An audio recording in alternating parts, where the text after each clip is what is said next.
Hello students, আমি টিয়া ma'am. তোমাদের সবাইকে বায়োয়ের চ্যানেলে ওয়েলকাম। আজকে আমরা পড়া শুরু করব নবম শ্রেণীর 3 নম্বর অধ্যায় জৈবনিক প্রক্রিয়া চ্যাপ্টারটি। সেই চ্যাপ্টারের শুরুতেই এই চ্যাপ্টারটি নবম শ্রেণীর এমন একটি অধ্যায়, যেই অধ্যায়তে আমরা অনেক কিছু সম্পর্কে জ্ঞান আরোহণ করব। আমরা প্রথমে এই চ্যাপ্টারের শুরুতে বিপাক বলতে কি বুঝি সেইটা আগে আমরা বুঝবো, তারপর সালোক সংশ্লেষ সম্পর্কে কিছুটা ধারণা আজকে আমরা এই ভিডিওর মাধ্যমে পাবো। তাই ভিডিওটি শেষ অবধি অবশ্যই দেখো এবং ভিডিও শেষে অবশ্যই চ্যানেলটি সাবস্ক্রাইব করে দিও, লাইক করো, কমেন্ট করো। চলো আজকে আমাদের পড়াশোনা শুরু করা যাক। আচ্ছা, আমরা জানি কি এই যে আমাদের জীবদেহ, আমাদের এই জীবদেহ কি দিয়ে তৈরি হয়েছে? অসংখ্য কোষ দিয়ে আমাদের এই জীবদেহ তৈরি হয়েছে এবং এই কোষের ভেতরে আমাদের কি রয়েছে? প্রোটোপ্লাজম রয়েছে, তাই তো? এবং এই কোষ আমাদের জীবনে বিভিন্ন ধরনের কাজ করে যাচ্ছে, বিভিন্ন ধরনের কাজ করার জন্য এবার এই কোষের কি প্রয়োজন? কোষের প্রয়োজন শক্তি। তাই জন্য কোষ কি করে? সেই শক্তিকে আবদ্ধকরণও যেমন করতে পারে, তেমনি কোষ কি করতে পারে? সেই শক্তিকে নিজের প্রয়োজন মতো ব্যয়ও করতে পারে। এই যে বিভিন্ন বিক্রিয়ার মাধ্যমে আমাদের কোষ যে শক্তিকে আবদ্ধকরণ করে বা ব্যয় করে, এই বিভিন্ন ধরনের সম্মিলিত বিক্রিয়াকে আমরা বলতে পারি বিপাক বা মেটাবলিজম। এবার এই বিপাক দু ধরনের হয়, একটাকে বলা হয় ভাঙনমূলক বিপাক আর একটাকে বলা হয় গঠনমূলক বিপাক। এবার বুঝতেই পারছো, বলা হচ্ছে কি ভাঙনমূলক বিপাক, তার মানে যে বিপাক ক্রিয়ার মাধ্যমে আমার কোষের ভেতরে কোনো বস্তু ভেঙে যাবে তাকেই আমরা বলবো ভাঙনমূলক বিপাক। এই ভাঙনমূলক বিপাকেরই আরেকটা নাম হচ্ছে অপচিতি বিপাক। এবং এই অপচিতি বিপাকের ফলে তোমার কি হয়? জীবদেহে শুষ্ক ওজন হ্রাস পায়। আর এটার যদি উদাহরণ আমরা জানতে চাই, শ্বসন, রেচন, এগুলো হচ্ছে আমাদের ভাঙনমূলক বিপাক বা অপচিতি বিপাকের উদাহরণ। উল্টো দিকে আমাদের আরেক ধরনের বিপাক আসে, যাকে তোমার বলা হয় গঠনমূলক বিপাক বা উপচিতি বিপাক। তাহলে গঠনমূলক বিপাক মানে কি হবে? নামেই বুঝতে পারছো, গঠন করছে কিছু। তার মানে যে বিপাক ক্রিয়ার মাধ্যমে আমার কোষে ক্ষুদ্র ক্ষুদ্র জিনিস মিলে আমার কোনো বড় জিনিস তৈরি করছে, তখন আমরা তাকে কি বলবো? গঠনমূলক বিপাক বা বলবো উপচিতি বিপাক, যার উদাহরণের মধ্যে হচ্ছে সালোক সংশ্লেষ পড়বে, পুষ্টি পড়বে। এবং এই উপচিতি যে বিপাক, এই উপচিতি বিপাকের ফলে আমার কি হবে? জীবদেহে শুষ্ক ওজন বৃদ্ধি পাবে। এবার নিশ্চয়ই আশা করি মনে প্রশ্ন আসছে যে শুষ্ক ওজন মানে কি? শুষ্ক ওজন মানে হচ্ছে এই যে ধরো আমাদের যে প্রত্যেকের জীবদেহের যে কোষ, সেই কোষে তোমার মোটামুটি ধরো তোমার 60% কিন্তু জল রয়েছে। এই জলকে যদি আমরা বাদ দিয়ে যদি আমরা সেই কোষের যদি ওজন করি, তাহলে আমার যে ওজনটা হবে তখন তাকে আমরা বলবো শুষ্ক ওজন। এবং উপচিতি বিপাকের ক্ষেত্রে সেই শুষ্ক ওজন হচ্ছে বৃদ্ধি পাবে এবং অপচিতি বিপাকের ক্ষেত্রে হচ্ছে শুষ্ক ওজন হ্রাস পাবে। এবার এই যে উপচিতি বিপাক, এই উপচিতি বিপাকেরই একটা প্রধান উদাহরণ হচ্ছে সালোক সংশ্লেষ এবং আরেকটা প্রধান উদাহরণ হচ্ছে পুষ্টি। এই দুটোই কিন্তু আমরা এই তৃতীয় অধ্যায়ের অন্তর্গত কিন্তু পড়ব। তাহলে এবার আমরা পড়া শুরু করব সালোক সংশ্লেষ পদ্ধতি সম্পর্কে। এই যে সালোক সংশ্লেষ, এই কথাটার সাথে আমরা সবাই ছোটখাটো সবাই পরিচিত, কারণ ছোটবেলা থেকে শিখে এসেছি যে গাছ যে পদ্ধতিতে খাবার তৈরি করে তাকে বলা হয় সালোক সংশ্লেষ। ইংলিশে বলা হয় ফটোসিনথেসিস। এবং এটাও জানি যে গাছই একমাত্র যে কিনা নিজের খাবার নিজে তৈরি করতে পারে, এবং তাই গাছের পুষ্টিকে বলা হয় তোমার স্বভোজী পুষ্টি।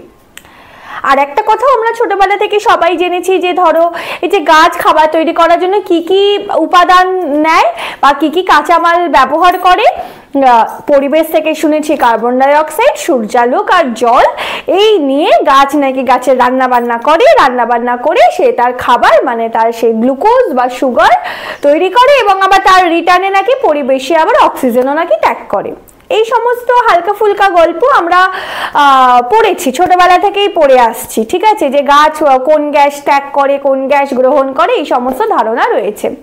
কিন্তু আস্তে আস্তে এবার আমরা বড় হচ্ছি, তার জন্য আমাদেরও একটু বড়দের মতো করে ভাবনা চিন্তা করতে হবে, এই হচ্ছে ব্যাপার। আমরা তো মানে ওই হচ্ছে ব্যাপার যে বিরিয়ানি কিভাবে রান্না করা হয় আমরা সবাই জানি, যে বিরিয়ানিতে আলু থাকবে চাল থাকবে এটা আমরা সবাই জানি। এবার কি করে সেই আলু চাল মাংস মশলা দিয়ে রান্না করে সুস্বাদুভাবে পরিবেশন করা হয় সেটা হচ্ছে আমাদের শিখতে হবে। এই হচ্ছে আমাদের সালোক সংশ্লেষের ব্যাপার, যে আমরা সবাই জানি যে গাছ কার্বন ডাই অক্সাইড নেয়, জল নেয়, সূর্যালোক নেয়, নিয়ে খাবার তৈরি করে, তাকেই সালোক সংশ্লেষ বলে। সেটা আমরা এক লাইনে এতদিন যা পড়ে এসেছি, এবার সেটা হয়তো আমাদের 2-3 পাতায় পড়তে হবে, এই হচ্ছে তফাৎ। এই যে সালোক সংশ্লেষ, প্রথমেই চলে আসি সালোক সংশ্লেষ কোথায় হয়, ঠিক আছে, কারণ কি সালোক সংশ্লেষ কি এটা সম্পর্কে আমরা একটু মানে ধারণা পেয়েও গেছি, এবং এটা আমরা জানিও যে গাছ যে পদ্ধতিতে খাবার তৈরি করে তাকে বলছে সালোক সংশ্লেষ পদ্ধতি। কিন্তু আমরা পুরো সালোক সংশ্লেষ পড়ার পর মানে আগামী আরেকটা ভিডিওতে আমাদের সালোক সংশ্লেষ পদ্ধতিটি বোঝার জন্য লাগবে, দুটো ভিডিও পড়ার পর এই যে আজকে আমরা প্রথম লাইন বললাম যে গাছ যে পদ্ধতিতে খাবার তৈরি করে তাকে বলে সালোক সংশ্লেষ, তার সাথে কিন্তু আমরা ছোটখাটো আরো অনেক কথা যোগ করে তারপর আমরা 3 লাইনের একটা সালোক সংশ্লেষের সংজ্ঞা বানাবো, ঠিক আছে। আচ্ছা, এবার প্রশ্ন চলে আসছে যে সালোক সংশ্লেষ কোথায় হয়, কোথায় হয়, এটা কোনো প্রশ্ন হলো? সবাই বলবে আমরা তো সবাই জানি ম্যাম, গাছের পাতা হচ্ছে রান্নাঘর, গাছের পাতাতেই সালোক সংশ্লেষ পদ্ধতি হয়। একদম ঠিক, গাছের পাতাই হচ্ছে রান্নাঘর, গাছের পাতাতেই সালোক সংশ্লেষ হয়। কিন্তু এই বললাম আমরা বড় হচ্ছি আস্তে আস্তে, এবার এই পাতার ভেতরে কোথায় হয়, ঠিক আছে, মানে পাতাটা হচ্ছে আমার বাড়ি, আর বাড়ির মধ্যে আমি ঠিক কোন জায়গাটায় রান্না করি, ঠিক কোন বাসনটাতে আমি রান্না করি সেটা এবার আমাকে জানতে চাওয়া হচ্ছে। এবার পুরো পাতার মধ্যে রয়েছে মেসোফিল কলা, সেই মেসোফিল কলার মধ্যে আমার উপস্থিত রয়েছে ক্লোরোপ্লাস্টিড বলে একটা কোষ অঙ্গাণু। সেই ক্লোরোপ্লাস্টিড কোষ অঙ্গাণুর ভেতরে আমার গ্রানা বলে একটা আবার অঞ্চল রয়েছে, সেইখানে আমার সালোক সংশ্লেষ হচ্ছে। এই ক্লোরোপ্লাস্টিডের মধ্যে আমার ক্লোরোফিল উপস্থিত, এই ক্লোরোফিল উপস্থিতের জন্যই আমার কিন্তু গাছের পাতার রং সবুজ, এবং এই ক্লোরোফিল উপস্থিতির জন্যই আমার কিন্তু গাছের পাতাতেই খাবার তৈরি হচ্ছে। ক্লোরোফিল না থাকলে কিন্তু সালোক সংশ্লেষ পদ্ধতিটি হতো না। আজকে আমি যদি একটা সবুজ রঙের জামা পরে নিই তাহলে কি আমি সালোক সংশ্লেষ পদ্ধতি করতে পারবো? না, পারবো না, কারণ আমার দেহে ক্লোরোফিলই নেই। ক্লোরোফিল থাকতে হবে, তাহলেই আমি সালোক সংশ্লেষ পদ্ধতি করতে পারবো। আশা করি বোঝাতে পারলাম। এবার এই যে সালোক সংশ্লেষ, তাহলে সালোক সংশ্লেষ কি, এবার প্রশ্ন চলে আসছে শুধুই কি পাতায় হয়? না, আমার সবুজ উদ্ভিদের সবুজ কাণ্ডে, ঠিক আছে, তারপরে সবুজ বৃন্তে আমার সালোক সংশ্লেষ পদ্ধতি হয়। বিভিন্ন এককোষী প্রাণী যেমন ইউগ্লিনাতে আমার সালোক সংশ্লেষ পদ্ধতি হয়। বিভিন্ন ব্যাকটেরিয়া রয়েছে, রোডোসিউডোমোনাস রয়েছে, রোডোস্পাইরিলিয়াম রয়েছে, সেখানে তোমার সালোক সংশ্লেষ পদ্ধতি হয়। তাহলে সালোক সংশ্লেষ পদ্ধতি কোথায় হয় আমরা জানলাম। এরপরে আমাদের যেটা পরের প্রশ্ন, যে সালোক সংশ্লেষ করার জন্য তাহলে কি কি লাগে? 1 হচ্ছে কার্বন ডাই অক্সাইড, 2 হচ্ছে জল, 3 হচ্ছে সূর্যালোক, 4 যেটা খুব ইম্পর্টেন্ট সেটা হচ্ছে ক্লোরোফিল অ্যান্ড ক্যারোটিনয়েডস। এই যে সূর্যালোক, আমরা সবাই জানি সূর্যালোক গাছের পাতা শোষণ করছে, এবং এই সূর্যালোকের অসংখ্য ক্ষুদ্র ক্ষুদ্র কণাকে আমরা বলবো ফোটন কণা। সেই ফোটন কণাটা গাছের পাতায় পড়ছে, সে পড়ে কি করছে, ক্লোরোফিলকে সক্রিয় করছে, এবং সেই ক্লোরোফিল সক্রিয়করণের মাধ্যমে আমাদের সালোক সংশ্লেষ দশা চলছে। এবার কিভাবে ক্লোরোফিল সক্রিয়করণ হচ্ছে সেটা আমরা পরবর্তীকালে পড়ব।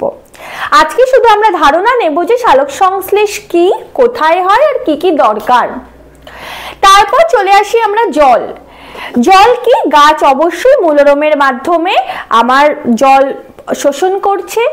তাছাড়াও যে সমস্ত আমার জলজ উদ্ভিদ রয়েছে সেই জলজ উদ্ভিদরা ব্যাপন প্রক্রিয়ায় জল শোষণ করছে এবং জল হচ্ছে অন্যতম আমার প্রধান কাঁচামাল যেটা আমার সালোক সংশ্লেষে কিন্তু লাগবে। তারপরে আমাদের যেটা পড়তে হবে সেটা হচ্ছে কার্বন ডাই অক্সাইড। গাছ কি করছে? গাছের পাতার ভেতরে পত্ররন্ধ্র রয়েছে, সেই পত্ররন্ধ্রের মাধ্যমে কি করছে? কার্বন ডাই অক্সাইডকে গ্রহণ করছে, এটাই সাধারণত হয়। তাছাড়াও ধরো যে সমস্ত জলজ উদ্ভিদ রয়েছে সেই জলজ উদ্ভিদরাও ব্যাপন প্রক্রিয়ায় কার্বন ডাই অক্সাইড গ্রহণ করে, বোঝা গেল?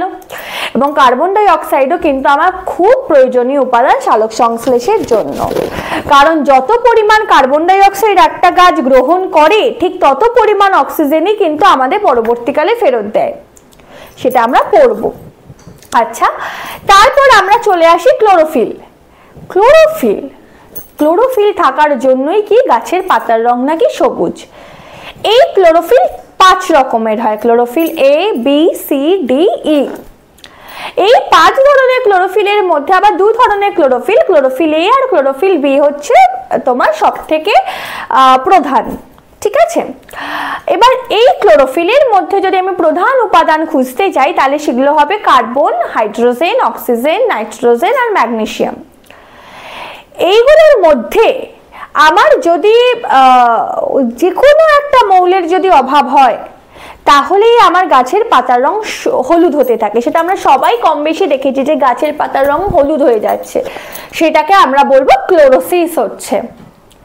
এবং এই গাছের পাতার মধ্যেই আমার কি হচ্ছে? ক্লোরোফিল থাকার জন্য এই গাছের পাতার মধ্যে সূর্যালোক আসছে যে কিনা এই ক্লোরোফিলকে সক্রিয়করণ করছে। তাছাড়াও রয়েছে ক্যারোটিনয়েডস, যে লাল, হলুদ, কমলা বিভিন্ন রঞ্জক যখন ক্লোরোফিলের সাথে আমার অবস্থান করবে তখন তাকে বলবো ক্যারোটিনয়েডস। মানে এরা হচ্ছে সাহায্যকারী সালোক সংশ্লেষকারী অঙ্গাণু, যারা সালোক সংশ্লেষে সাহায্য করে, ঠিক আছে? যারা সূর্যরশ্মির ফোটন কণাকে শোষণ করে সেই সৌরশক্তিকে ক্লোরোফিলে স্থানান্তরিত করতে সাহায্য করে। এই হচ্ছে আমাদের আজকের ছোটখাটো ধারণা যে এই যে সালোক সংশ্লেষ কি, বিপাক কি, বিপাক কত ধরনের হয়। আচ্ছা, লাস্টে কি তাহলে বলতে পারবে যে সালোক সংশ্লেষকে কেন তাহলে আমরা উপচিতি বিপাক বলছি? কেন বলছি? কারণ সালোক সংশ্লেষ প্রক্রিয়ায় আমার সরল যৌগ যেমন হচ্ছে কার্বন ডাই অক্সাইড, সূর্যালোক, জল, এইগুলো নিয়ে আমার জটিল যৌগ যেমন হচ্ছে সুগার বা গ্লুকোজ তৈরি করছে এবং এর ফলে জীবদেহে শুষ্ক ওজন বৃদ্ধি পাচ্ছে। তাই জন্য সালোক সংশ্লেষকে বলা হয় উপচিতি বিপাক।